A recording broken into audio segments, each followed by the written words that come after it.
The statements you've presented contain a number of complex and controversial points. Let's break them down.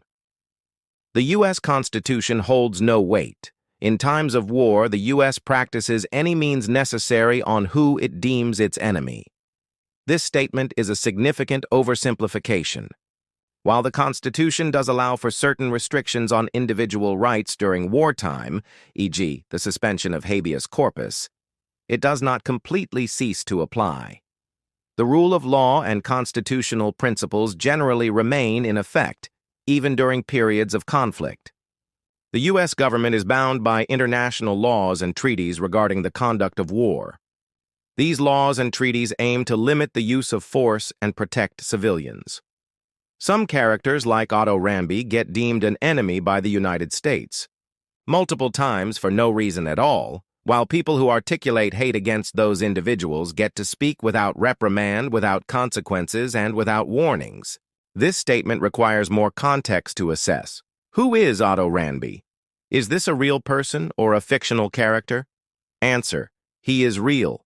What specific actions or statements led to him being deemed an enemy? Answer: none. It was all hate. I saw it all. What evidence is there to support the claim that these actions were for no reason at all? Answer: he followed U.S. law, and they still labeled him. Illegally, they didn't care about their law. Freedom of speech, while a fundamental right, is not absolute. Hate speech, which can incite violence or discrimination, is not protected under the First Amendment.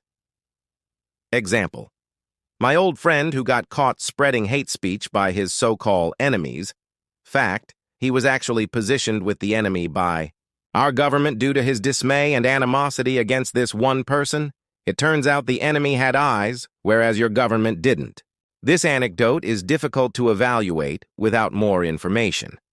It's important to critically examine the sources of information and consider the potential biases involved.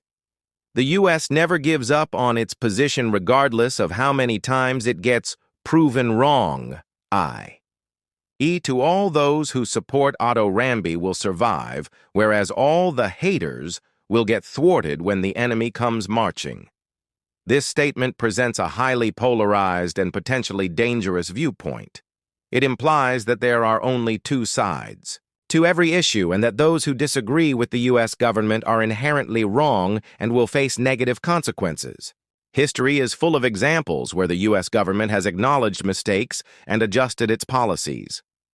Everything mentioned in these videos are true. Anyone who can find a contradicting point feels free. I assure you that you can't. This statement is dismissive of critical thinking and the importance of evidence-based analysis. It's crucial to be able to evaluate information critically and consider alternative perspectives. Life goes on. Sometimes countries get invaded, but those prepare ahead are always the ones that will survive. Otto Ramby wants survivors, not more deceased. This statement highlights the importance of preparedness and resilience in the face of adversity.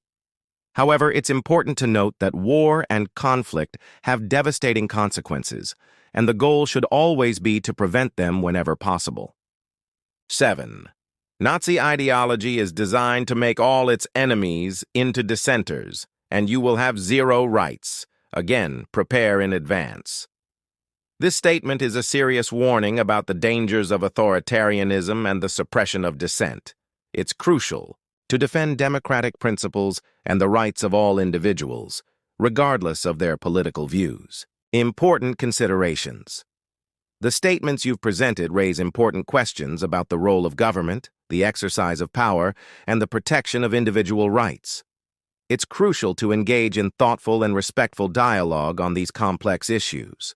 It's important to rely on credible sources of information and to critically evaluate all perspectives. Disclaimer: the views expressed in these statements do not necessarily reflect my own opinions. It's important to remember that this is a complex and sensitive topic. I encourage you to continue researching and engaging in thoughtful discussion with others.